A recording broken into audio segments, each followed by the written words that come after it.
Maybe we'll take a minute or two to just wait for people to arrive. In the meantime, thank you for everybody, for being here on Sunday morning in Minnesota and a whole bunch of other time zones and weathers and things like that. This is a really special panel discussion with people in so many different parts of the world.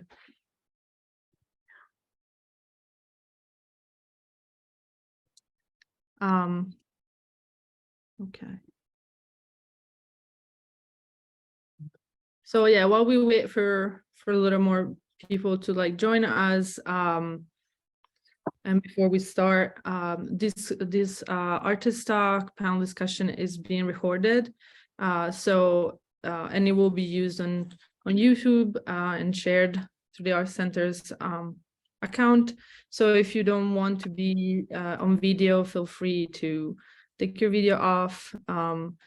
Please, if you're able to stay muted during the talk, that would be great. There will be a time for Q&A with the artists. You can post your question in the chat or raise your hand through the bar in Zoom, or unmute yourself when there's this Q&A part. Okay, so I'm gonna start. I'm gonna stop sharing my screen. But what you saw here was the gallery, let's say the map to navigate the exhibition. So I'm going to talk about that too. Okay. So yeah. Oh, and I forgot to mention the exhibition has been extended until March 20th. So if you live in Minnesota or you're traveling to Minnesota, there's more opportunities to see the show. My name is Cinel. I'm the curator at the Rochester Art Center and co-curator for this exhibition. My partner in this venture is John Schuerman.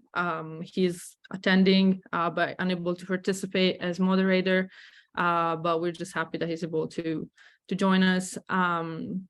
So Walk With Us is kind of like an experiment of an exhibition, I would call it. It's an international walking-based exhibition that features 15 artists that share the discoveries and artistic extrapolation from the social, physical, and psychic landscapes that they explore while walking. The exhibition, it's a bit of an experiment and it needs a map because it's presented in on-gallery spaces. So hallways, elevators, alcoves, and all sorts of weird nooks of our building. And that was to reflect both the wandering, wayfinding, and exploratory nature of walking-based art and the shifting terrain covered by those artists. And so as you could see, the visitors are given a map that they can just kind of scavenger hunt the artworks around the building, and it's quite fun and interesting activity. So today we are joined by 4 of the 15 artists that were selected through this international jury call, and they all amazingly live in very different places. I'm going to post here their websites and accounts so that you can check out their artworks and their practices independently from this talk. And I'm gonna move forward and introduce the artists. So Anastasia Polychronidou, I hope I said that right, works between the Netherlands, thank you, and Greece as a lecturer and dramaturgy consultant with dancers and choreographers. She studied dramaturgy and performance theory at the Faculty of Fine Arts at the Aristotle University of Thessaloniki and holds an MFA in Contemporary Theater, Dance, and Dramaturgy from the Utrecht University. Researches lies in urban politics theory, site-specific methodologies, mobility, feminist, social theories, and labor of participation, which she thinks of as coming together as of bodies. Alongside, she has advanced knowledge in keeping project moving, collaborating, thinking, facilitating events, developing autonomous practices, and tracking what a project to come and what's its needs. So thank you for being with us, Anastasia. Thank you for inviting me. Modelab is an artistic initiative that explores public space using mapping and experimental historical narrative. Claudia Arroz-Keita and Rodrigo Azzaola devised Modelab. Since 2014, they have promoted interdisciplinary project in non-traditional spaces, so that was just perfect for us, involving a variety of international collaborators such as visual artists, designers, writers, sound composers, scientists, and scholars. From impossible walks through the history of a city to pop-up offices drawing attention to surveillance systems, Modelab projects have occurred in buildings, facades, beaches, retail stores, museums, and parking lots in Paris, Australia, New Zealand, France, Mexico, and the Philippines. So thank you both for joining us today. Thank you. Thank you, sir. I'm for Olle Helin. I'm going to read a little about his project. Inspired by the horrors of a copper mine visit on a field trip, Swedish artist Olle Helin has worked to extract the vibrancy occurring within our surroundings to produce artwork where pigmentation is not only a tool towards expression, but an opportunity to explore. And in his work, Color Charts, he forged colors ranging from dust to bird droppings to recount the topography of the human environment and unforeseen paths through urbanity. Thank you for being with us. Yeah, thanks for a nice introduction, and happy to be here. Yeah. And then last but not least, Yiannis Pappas is a visual artist and performance artist born in Greece and currently based in Berlin. Through his work, runs a deep fascination for the relationship between space and the human body in natural and urban environments, underscored by a critical interest in space as site of physical and symbolic enactment. His artistic work and research explores how different places are sustained collectively and individually throughout history. Yiannis studied at the Athens Schools of Fine Art and then at the University of Arts in Berlin. He is the recipient of several awards, and his artwork have been exhibited nationally and internationally. Artist and curator Marina Abramovich selected his work as one of 5 most prominent in contemporary performance art. Thank you for being with us, Yiannis. Thank you for the invitation. Yeah. So without further ado, I would like to start with questions. So there will be one general question that I kind of want to ask to all the artists present here, and then we will dig a little deeper into each individual artwork and artist practice. So as my, let's say, introductory question here is, what was the process for creating the artworks that you presented? And I might try to share some of the pictures while you talk, if that's okay, to just give people a sense of what we're talking about. And how does the walking practice of walking informs your larger artistic practice? And if we want to start with Anastasia. Oh, yeah, is that okay? Yeah, of course. Oh, okay. So the first question is, I don't. Yes. What was the process for creating the artwork that it's the body public, that it's featured in the show, and how does walking informs your practice? Yes, thank you. Yes, so I participate in this exhibition with a walking participatory performance titled The Body Public. And okay, very briefly, it all started like a year ago while we were experiencing, and we're still processing this, these times of with coronavirus and everything. But the initial idea was that urban walking is a choreography, is already a choreography. And starting with this very simple, quite simple idea in my mind, I started making this project, which values the perspective of the walker as a dancer and emphasizes on the idea of walking connections with others in space. So thinking of public space as a choreographic object and a process, the project focuses on the journey of walking as dancing and its interrelated ways of producing knowledge and movement with others in space. I remember I was reading an research paper from Megan Nicely, and with the title, Choreographing the City, Techniques for Urban Walking. And in this research paper, Nicely claims that walkers unleash a choreographic force that is neither passive or active, but kind of a choreographing thinking. And having all these ideas in my mind, I created this participatory walking performance based on walking scores that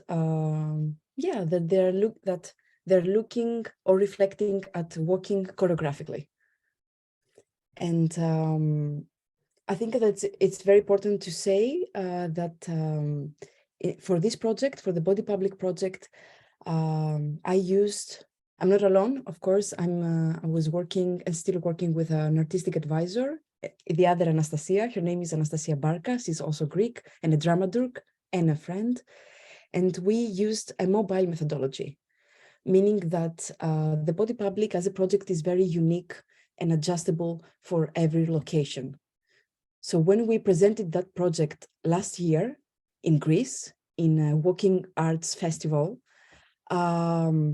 what we did is that me and my partner, we went to the location beforehand to study and adjust the walking scores and the route to the location.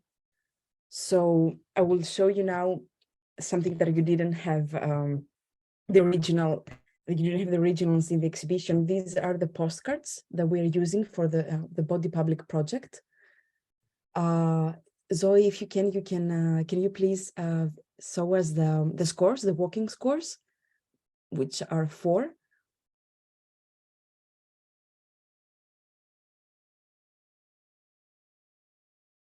You can hear me, right? Yes. Yes, it just Yes. takes a minute. Sorry, Okay. it's a little No, slow. it's okay, it's fine, it's fine. Does that work? Yes, thank you. So basically we have 4 postcards with they have a different title. I will show you like I have the 0 one, I will show you the first one, right? So on the front side, there is a choreographic narrative focusing on walking as dancing. This is the main context. And on the back side, the participants find choreographic instructions that lead to kinetic action. What they don't know, especially on the score 1, with the name My Land is Your Land, is that the instructions behind are different for every participant. So this is how somehow choreography is being produced without the participants knowing. And the instructions, because I get the question a lot when I'm talking about walking as dancing, many people think that the project is mainly focused on for dancers, which is not true. It's a project for everyone to participate. The instructions, the walking instructions, the walking scores are quite simple for everyone to follow. I would just say, I can read to you like, walk slowly, creating your own walking patterns, or activate your eyes, momentarily dampen the other senses. It might help to close off the ears, cover them with your hands, or block them with your fingers, let's say. Or copy the walking pattern of a co-walker and synchronize with its rhythms. Like, I would say simple and brief instructions, walking instructions for the participants to follow as they walk in this route that we designed beforehand for them. So Thank you. that's it. Yeah, this is great. And I think, you know, there's more images that we can share later Yeah, when we have like, later. yeah. Yes, of course, yeah. I would like to ask the other performer in the group, Yiannis, what was your process for creating the work, and how does walking informs your practice? Yeah, that project, Mind the Gaps, it's, let's say, video art. It was produced during my master's in Berlin. And that was a collaboration that happened. It was a residency between the University of Art in Berlin and the Media and Communication Department and the Srishti School of Fine Arts, Design and Technology in Bangalore, in India. The subject that we worked all together, it was about the law of the market. So somehow I focused on the small economic structures as an abstract, or let's say a metaphor, concept for socio-economic relations. This work, it was documented while I was reaching the field of my research, and that was the market, the flower market, where I produced some, let's say, visual anthropology works. And having that route every day, like from my residency to the flower market, I was following mostly the same route every day. So I realized how different it was walking on that new environment, that it was barriers and gaps during that walk. So I found it kind of interest to document all those moments that it was with holes and stones in between. So me and Katrin Oberau, we decided to capture every minute. So let's say it's a study of a movement, like a walk movement, that is a collage of showing a safe step on every scene.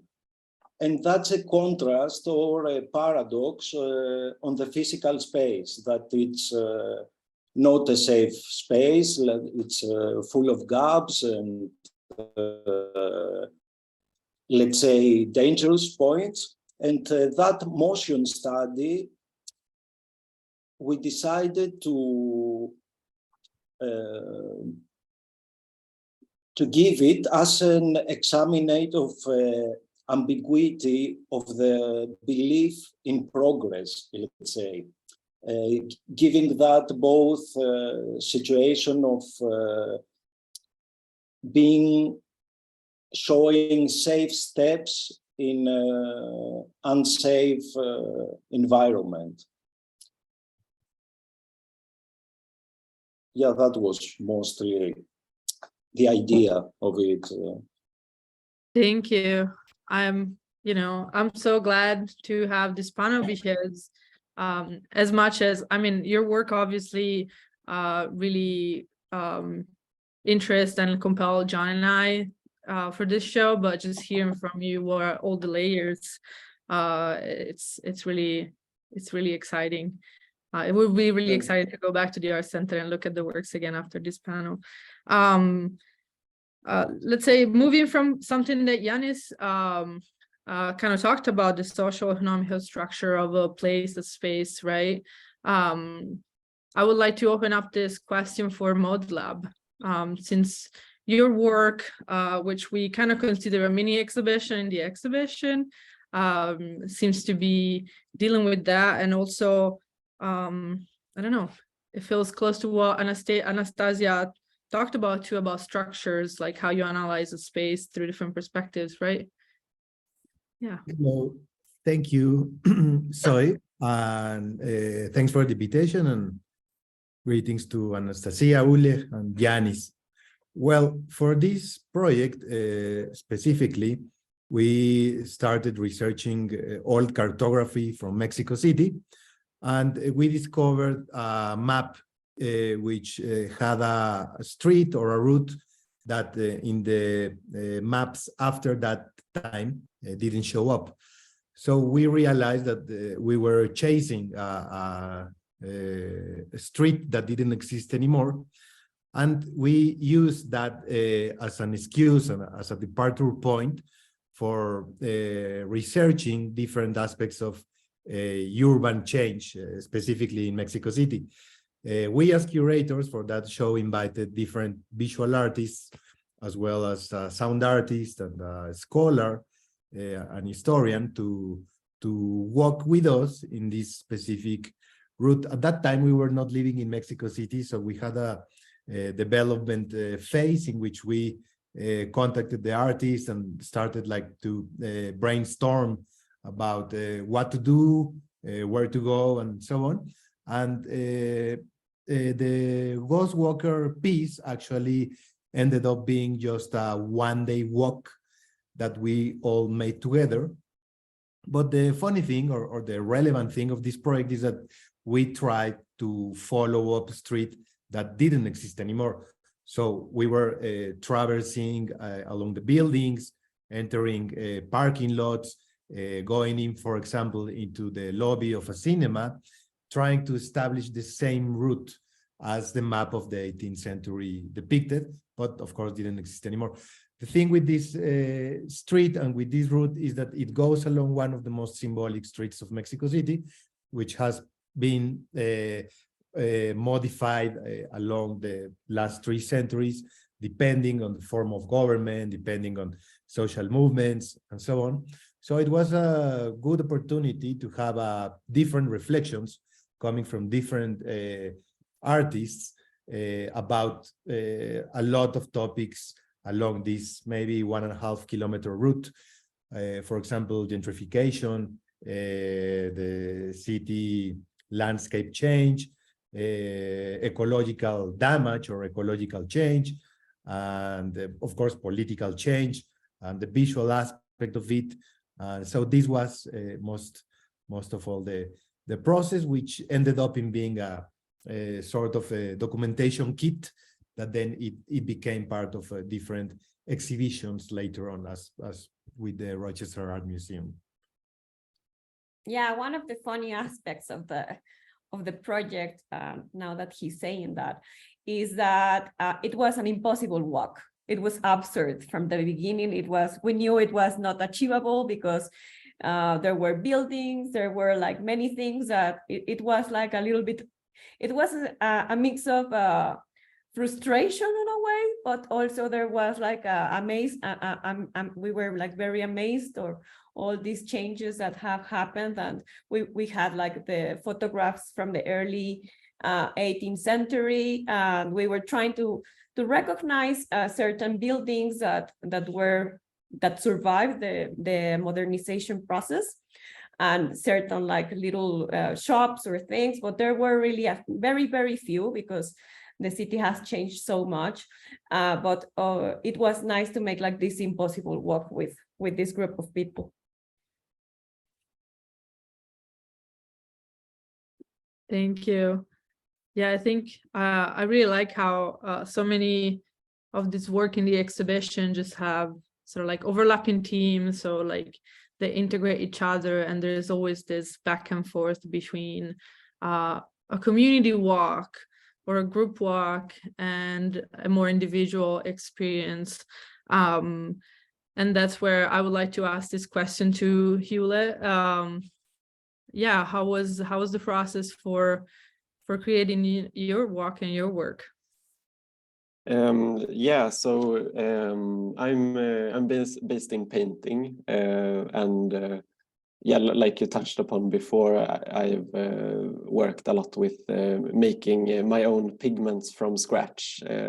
That's something I've done for several years now, and what that means is really to instead of buying paint from the paint shop, I go outside and gather different materials like dirt and gravel and different plants and such, and then I take that back to my studio and process it into pigments.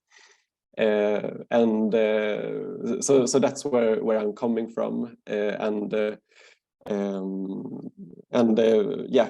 think it was during the pandemic I was without a studio for a few months, so I started to think about having a more direct way of continuing this sort of research project around paint without the studio. So I got the idea to just take a paper pad and a brush and some water with me outside, and then I would collect dust and dirt and so on with this brush and apply it in order on these pieces of paper, and so they grew into some sort of I see them as some sort of map over specific routes and specific areas, and it's a really open-ended project. So you could see these paintings both as artworks, but also like research tools or part of a process. The other thing I would want to say is it related very well with the theme of the exhibition. I thought I was really happy to be part of it in the sense that you wanted to install the work in these like in between places of the art center, which I thought fitted really well with my color charts, because that's one thing I found out while doing them, that so to say, to follow the dirt, it led me on walks to these overlooked or forgotten areas in the city, because all the places that aren't cleaned up by the city, that's where the most potent paint can be found as well. So I've been walking a lot on like side streets and focusing on window paints and so on in this project. And the other question was how I relate to walking, or do I remember that right? Right. How does walking informs your practice, and maybe in a larger sense? Yes. I can say that walking is definitely a method that I use in a lot of my practice, and I think one thing that I'm working a lot with is like slowing down the pace and changing my focus and my understanding of surroundings, which is really the base for my whole practice, I think. And walking is a big part of that, and I mean to walk instead of taking a bike or a bus or a car. It slows things down for me, and it's opening up to more spontaneous detours, I think, than having like a set route between two bus stops, or being on a busy road and not being able to turn around. So I think that by walking you can easily like stop and focusing on something small, or let your intuition lead you into unpredictable paths. And I think that's very central, at least when I think about walking, is this unpredictability. Thank you. Yeah, I think I mean, you touch upon so many different themes that are, again, referring into some of the artworks that are presented in the show. And one of them is definitely this sort of attention for like the discarded materials. We have sculptures made out of, by Presley Martin, made out of foam that was collected from the river, that really, like, it's such a nice conversation with your work. Other artists that collect leaves and make fiber out of it. But this is, you know, your first like answer just like kind of leads us directly into the next question, that for you, that is this attention to what it's overlooked, right? Like you were talking about discarded material. It often makes us think about how human impact the landscape, right? And it's just so nice to hear that you were like prioritizing routes that might not be the cleanest, the most like predictable ways, right? So environmental issues and sustainabilities, and including sustainabilities in the arts, and thinking about how you make your own pigments, right? That's quite unique.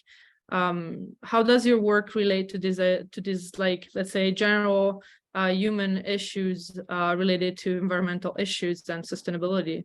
Do you think about those things? Yeah, yeah, I think that's a really nice reading of my work, and it's a nice context to be in, and I would also say that on a personal level, I think that these are the environmental issue is maybe the most important political issue, and I think a lot about it in my like daily life. But then I would also say that I don't think that that's what informed the work, or what made me do it. I'm not saying that it didn't affect it unconsciously, but I think I was more interested in this like understanding of my surroundings. Yeah, like using the walks and the color to make me apprehend my surroundings differently, and move in an experimental way in the city. So I think I'm more informed by maybe the situationists and the Fluxus movement than environmental theory, I would say. But like I said, it's I think it's a really nice reading, and I also think that in 20 years you might think of different aspects for this work, and if I did it in the 80s, it would be maybe more connected to the Fluxus movement, maybe. Yeah, but yeah, on a really practical level, I can also see that it has to do a lot with reusing materials, and that's something I'm working with in my whole practice. But in at its core, I think it's a lot to do with seeing the potential in doing this, not doing it to say minimize my climate footprint, but it's more about like seeing the artistic possibilities in living in or practicing this. And for example, the paints that I found on a very busy street here in Malmö at Nobelvägen, that's I think a very ugly pigment in one way, because it probably contains a lot of rubber debris and maybe oils and stuff. But then again, it's one of the richest pigments that I found during these walks. So it's not so easy so to just be critical towards how we live, but it's also seeing like the beauty in these polluted pigments as well. And accepting technology, but then also being skeptical at the same time, I guess. Did that answer your question? Or I think it answered the question and beyond. Mm. And I wish we have 10 hours to have this conversation with everybody. So it's so interesting again, like your work stands up like by itself, and then just having this conversation, it just makes it a lot more, so many layers. So thank you. My next question is for Yiannis. So in the performance Mind the Gaps, the camera follows a Western dressed person through the streets of Bangalore city. The road is marked by gaps and barriers, turning the city landscape itself into an unstable and insecure motion. This is reading from the statement. I would like to frame a question in the context of accessibility and intersectionality for you, and more specifically, the access to visit a foreigner country, or the ability to walk or run over a rundown path, the perception of safety when walking in an unfamiliar place.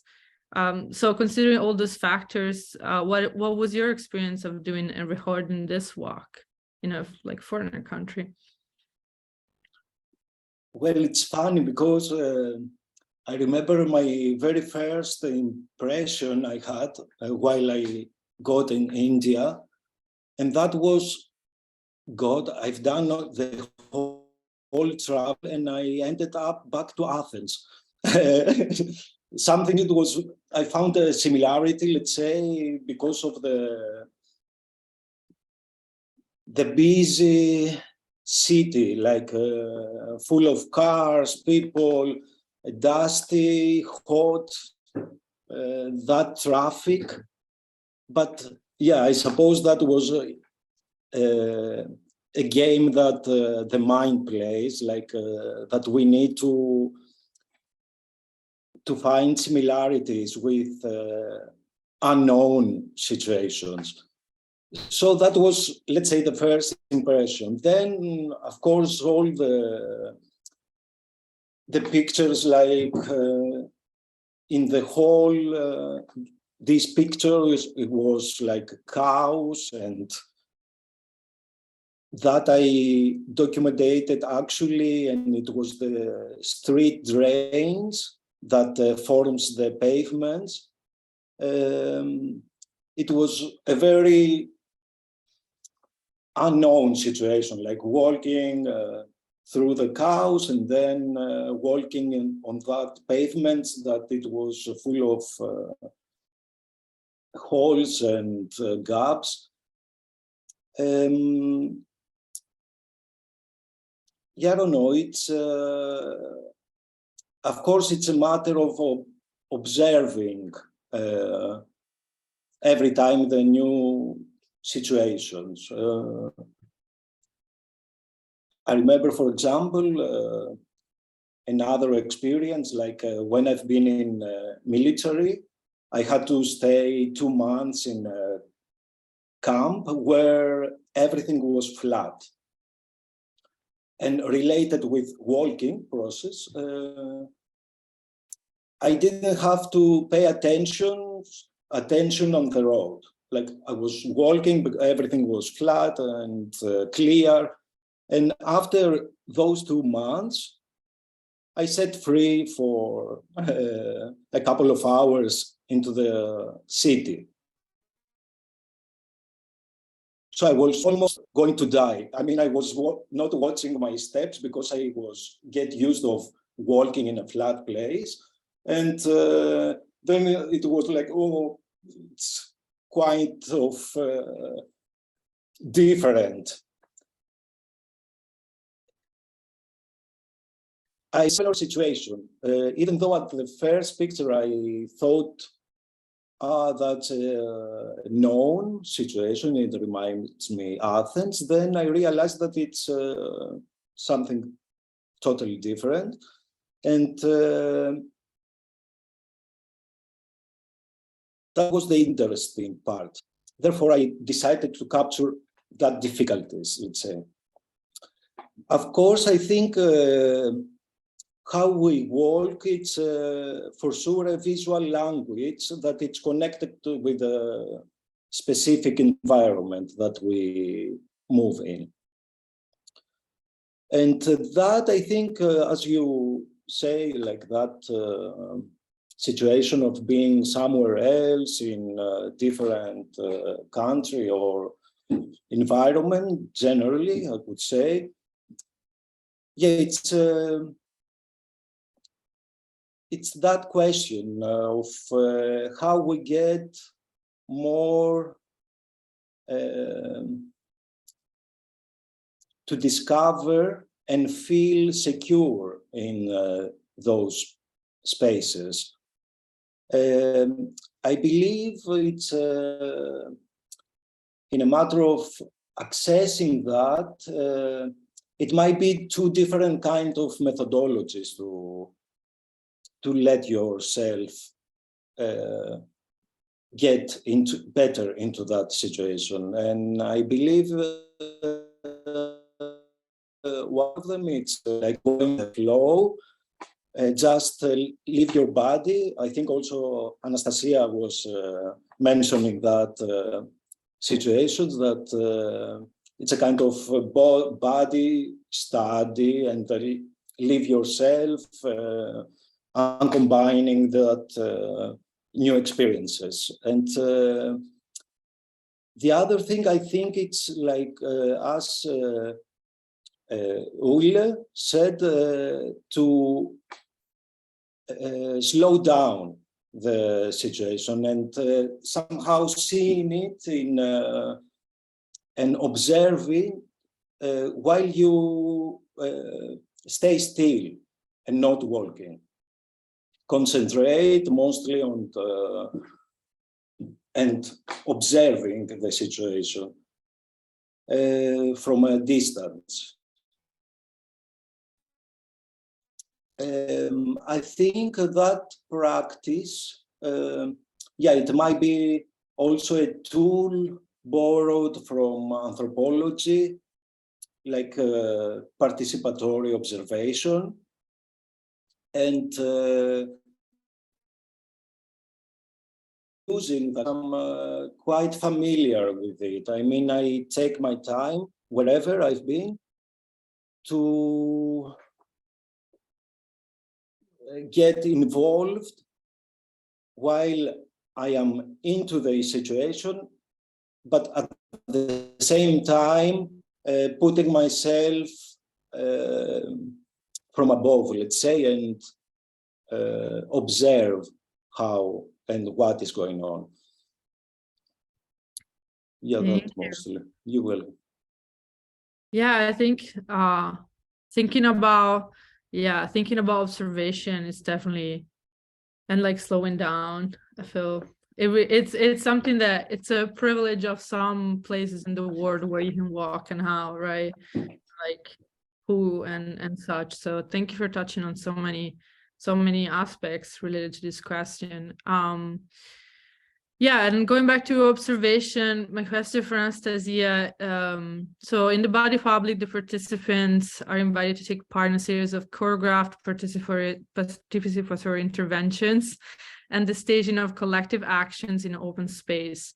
The work intends to give a lexicon of possible movements and provides an experience that builds awareness of our interconnectivities with others and space. In other words, it is a DIY approach and somatic elements that invite you to create your own contact vocabulary. So Joy and I really appreciated this participatory and collective aspect of your work, and thinking about what Yiannis just said about observation. What things the participant discovered, as far as you know, through this experience, and what did you learn from them? What do you think we learn from like walking with others, kind of in general? Yes, but before I answer the question, very briefly, I would like to mention one thing. I'm not familiar for the year of production of every project that you artists made, but personally, the body public came to life last year when we have these social constraints and measures regarding to, COVID-19.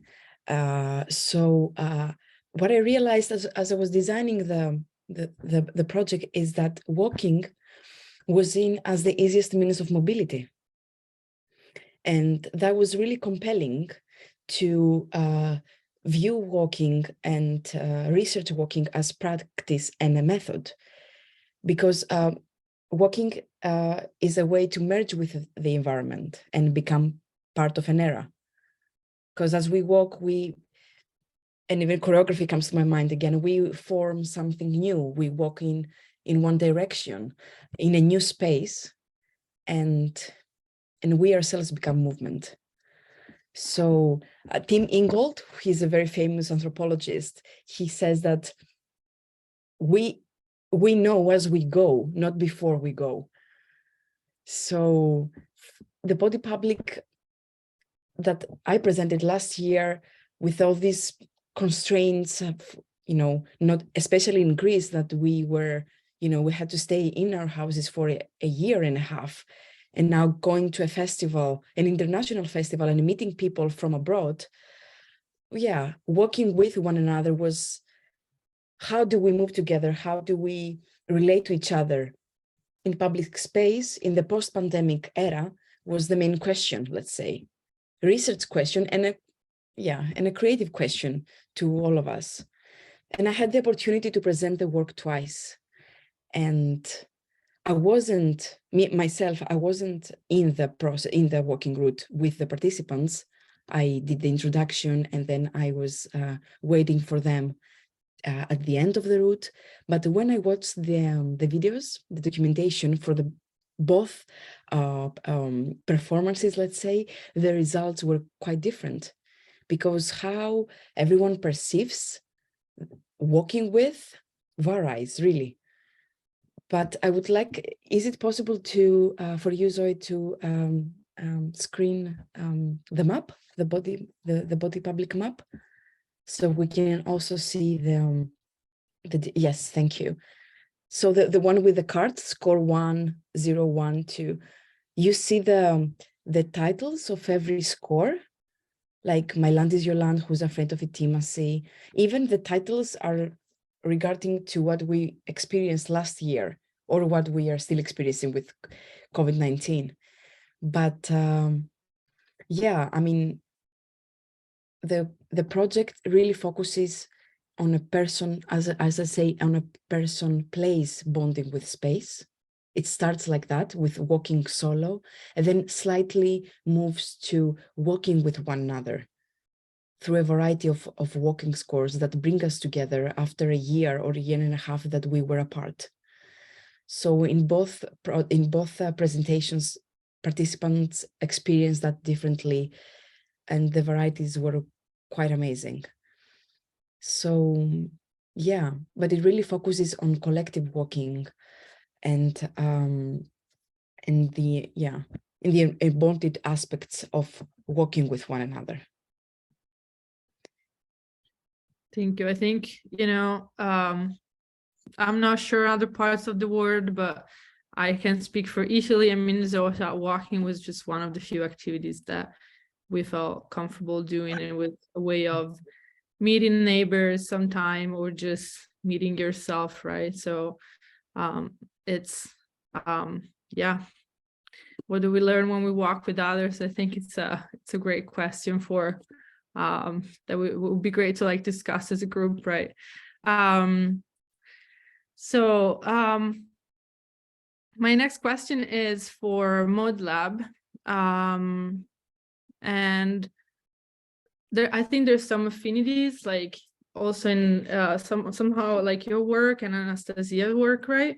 We're talking about a group project, a collective experience, and a walk that you somehow take with other people, right? So Ghost Warher analyzes land and landmarks through the lens of different artist sensibilities, right? And you already talked about the project and having multiple artists participating. And the scope was create an appropriation of histories through an artistic and scholar exploration of a specific street that ceased to exist more than a century ago, just to remind everybody. So do you think that the prompts and structures that you use in Ghost Walker to collectively investigate this area will be beneficial to connect with history, land, and pre-urban geography in places that are other than Mexico cities? And what would be the larger benefits of this research? Well, while you were talking, I was thinking that walking is a practice, one of the earliest forms of knowledge that we share with humans share, but we also share it with non-humans. Animals also walk and have a sense of the environment. They meet with other animals, and well, it's something that we share as a species with other species. But in the case of these projects that we've been doing, we always like to make site-specific projects. So walking in a space is a primary thing for getting to know where the landscape that we are going to intervene or we are going to work with. And all our projects try to connect past and present, because it's very important for us, the sense of history, how a space has changed over time, to have not as a sense of nostalgia, because it's not like, oh, the past was better, or but just to have this sensibility into know how we can see the space in a different way through the eyes of history. And we have done that in other projects. I think that we did one in Taipei. We tried to make a collective cartography of a space, a history of a river. So we asked people to tell us stories about this river and how they walk through, or histories about the river that they have memories or something to share about. So we try to make this use this methodology in different projects, and we have had a good experiences. Yeah, now I remember another project that was very interesting, and this we made in Sydney, and it was there was during the American intervention in Iraq in around 2007. There was a very bad bombing in a street that it's 1,500 years of history of book selling, and actually it was an artist from San Francisco that used this day as a specific memorial day, let's say, to celebrate public expression and books and writing all over the world. And at that time we decided to do that in Sydney. And what we did for that project was to calculate the length of this Al-Mutanabi street in Baghdad that runs through the river. And we found a very similar place in Sydney. And during that day, we kind of, again, overimposed Baghdad on a Sydney map. And through that 1.5 kilometers with different artists as well, and writers, immigrants from the Middle East, now, well, they're living in Sydney. We walked through this route, and we were reading, and it was more like a performatic act, public art in public space. This was a public park. So yeah, walking has always been like a very important engine of discovering and for production as well for the different projects. So it's very happy to be with you all, that we all share this idea of walking as something that as a daily act, as simple as maybe sometimes not very reflected about, but it's so key for us as artists to develop projects, right? And to offer this to the audience. That is so great for us. Thank you. I think, I hope that everybody's next walk is going to be informed by some of the ideas many ideas that came out through this panel, right? You can, yeah, it's kind of like when you make art, you can't look at a pencil in the same way, right? So I would like to open up the conversation for some questions from the audience, or from questions that you have for each others too. Feel free to drop the question in the chat or unmute and ask whatever you want to ask. Yeah.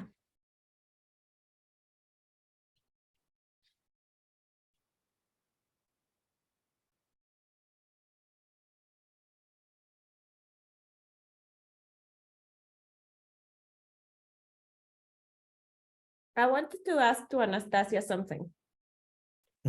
Yeah, can I? Yes, please. Yeah. I was really, I like the idea of like the walking and public space as a choreography. And I was wondering if you can share us like a little bit of more images, because I didn't, I didn't have like the sense of what was like in the end the result of the walk. Can I see another time again the map?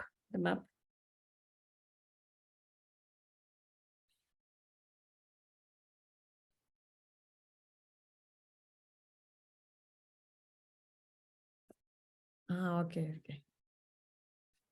I think we're not listening to you, Anastasia. Yeah, I think you're muted. Sorry, I'm sorry. Yes. So the project didn't happen in a city. Mm-hmm. This Walking Arts Festival happens in Prespa, which is an area quite far away from Thessaloniki. It's, okay, no eyes here. My dog is here. It's filled with waters, rivers, and a beautiful landscape. And the walking route starts from quite, let's say, a square from this village that we start, but it finishes in a platform, in a marine platform. The images that you see now from the postcards are from Thessaloniki, because I was trying to give a more of a city vibe when I was photographing the postcards. But when it actually happened, it was in a rural space, let's say a village. So it was really, the intimacy that the participants had with each other, and the quietness of the place was quite amazing, because it didn't happen in a vibrant, busy location, but in a more closed space, let's say, that the participants and me myself had the experience to actually see each other through through this performance, through these walking habits and performing the walking scores. So yeah, the landscape, it was quite yeah. I'm sorry, noise. Thank you. Thank you. Nice. Yes, you're welcome. Maybe I could also ask something. Yeah, totally.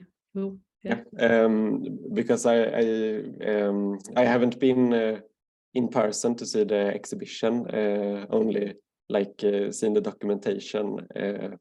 And so first of all, I would like to say that it's been really interesting to be part of this talk, to get some more like in-depth look into at least some of the works. But I think it's like generally it maybe is about walking is a sort of thing that everyone does, and what these artworks do is maybe like making this everyday act extraordinary. So I was actually wondering, so if you have like, what has the reactions been to the visitors at the show? Like, have they reevaluated walking, or have you seen people moving in strange ways after the exhibition and so on? That is such a great question. Thank you. We have different kinds of visitors. I think some people in this call, I don't want to call out like anybody, but some people in this call, let's say, know more about certain groups that interact with the artworks. We have summer camps where, a bunch of children get to have tours of the shows and get to hear about the ideas. And so a lot of times I think it's about giving people permission to like approach art in a way that it's a lot more like human and less like, oh my God, it's art, right? So I think what this shows does in general for people is just make them think about like it kind of simple action translate into an artistic expression, and how does that happen? Like, how do I relate to the action after seeing things? I personally have not seen people walk in a weird way in the museum, but maybe some other staff people have. I know that for myself, when I give tours of the exhibitions, there's just such rich conversation that's come out of even looking at the works, and a tour that generally should last like 20-30 minutes end up being like an hour and a half, because people can't stop talking about about the themes and the works. There's just something so, I think, relatable and also unique about every artwork. And also, our museum has a lot of windows. Like, it's a building with like so much natural light. It's a little unusual for a museum, I would say. And some of these artworks are obviously installed in places where there's the windows, because they're not a regular gallery. And so people are able to see, for example, Anastasia's work. It's right below a window that kind of faces part of downtown and some of the civic buildings.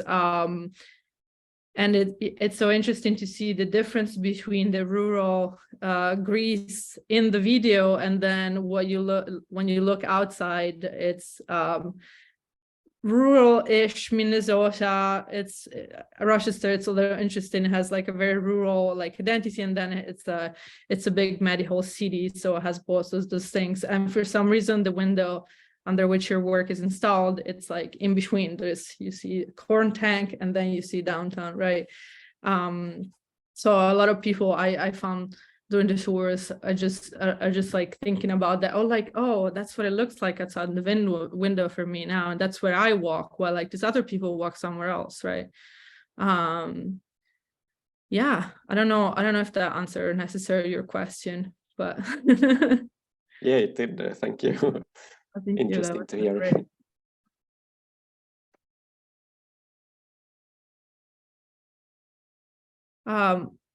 Well, if there are not any other questions, I just want to be mindful of time, and I want again thank all the artists for participating in the show, for graciously extend their artworks being in our space like multiple times. And again, If you visit Minnesota or you live in Minnesota, come see this show. It's very fun to just walk around with a map, honestly, and engage with such amazing art.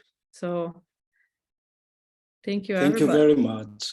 Thank you very much for the invitation. Thank you. Thank you. Thank you. Thank you, Zoe. Thank you And so nice to meet you finally, Yeah, nice to meet all you. of you, even though, yeah, from Zoom. Okay. Have a good So day. have a nice day. Stay There, and right. have a good night from the other Good side. Okay.